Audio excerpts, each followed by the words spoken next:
सदियों पहले विजयगढ़ और नौगढ़ नाम के दो राज्य अपनी खूबसूरती और रहस्यमयी कहानियों के लिए प्रसिद्ध थे।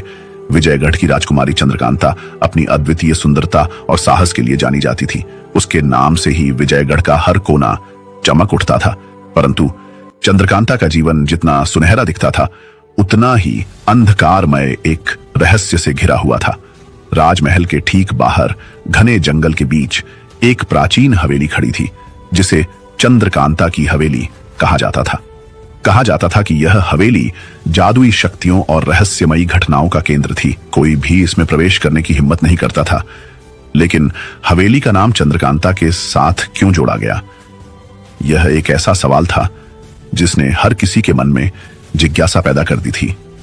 एक दिन चंद्रकांता को अपनी किताबों के बीच एक पुराना पन्ना मिला। उस पन्ने पर अजीब अक्षरों में लिखा था, रहस्यों से भरे इस संसार में जो हवेली में प्रवेश करेगा वही सच्चाई को जान सकेगा।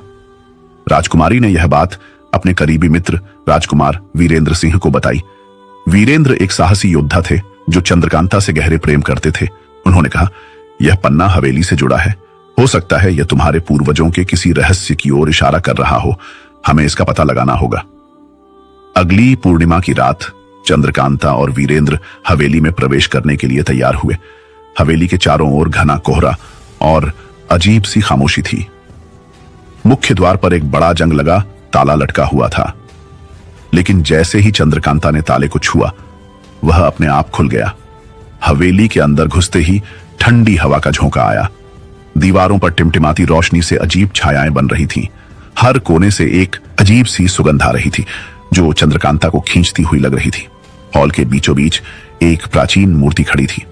मूर्ति के हाथ में एक लोटस फूल था, जिसके नीचे एक शिलालेख लिखा था, सत्य की खोज में तुम्हें अपने भीतर झांकना होगा। चंद्रकांता ने मूर्ति को ध्यान से देखा। तभी मूर्ति के नीचे की जमीन हल्की सी हिली और वहां एक गुप्त दरवाजा प्रकट हुआ। दरवाजे के पीछे एक लंबी सुरंग थी। वीरेंद्र और चंद्रकांता ने उस सुरंग में प्रवेश किया। सुरंग के चारों ओर रहस्यमयी चित्र बने हुए थे, जिनमें एक राजकुमारी को खतरों का सामना करते दिखाया गया था। सुरंग के अंत में एक बड़ा कमरा था। कमरे के बीचों बीच एक विशाल दर्पण रखा था।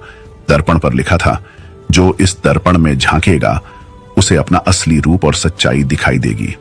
चंद्रकांता ने जैसे ही दर्पण में देखा, उसे अपनी परछाई के पीछे एक और चेहरा दिखाई दिया। वह चेहरा उसकी ही तरह दिखने वाली एक स्त्री की थी। वह स्त्री दर्पण के भीतर से बोली, मैं तुम्हारे पूर्वज राजकुमारी इंद्रकांता हूँ। इस हवेली में छुपा एक ऐसा रहस्य है जो तुम्हारे राज्य की तकदीर बदल सकता है, लेकिन इसे जानने के लिए तुम्हें साहस दिखाना होगा। दर्पण की छवि के गायब होते ही कमरे के कोने में एक पुरानी किताब प्रकट हुई। किताब के पन्ने सुनहरे थे, लेकिन अक्षर गहरे काले रंग के हैं। वीरेंद्र ने पूछा, यह किताब यहाँ क्यों है? चंद्रकांता ने जवाब दिया, यह हवेली के रहस्यों को उजागर कर सकती है। किताब के पहले पन्ने पर लिखा था, हवेली के 3 कक्ष हैं जो क्रमशः सत्य, साहस और बलिदान के प्रतीक हैं।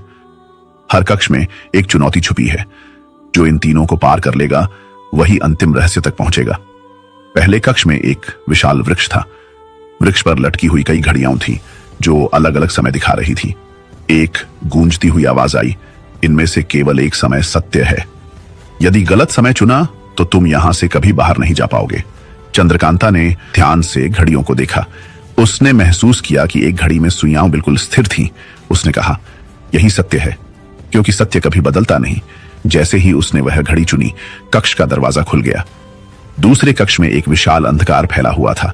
वहां चारों ओर आग की लपटें उठ रही थीं।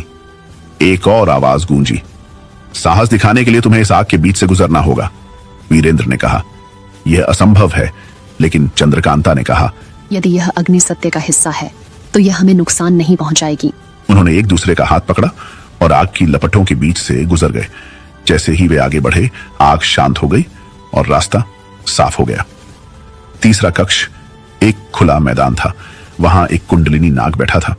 नाग ने कहा, अंतिम रहस्य तक पहुंचने के लिए तुम्हें बलिदान देना होगा, लेकिन यह तय तुम्हें करना है कि क्या बलिदान आवश्यक है।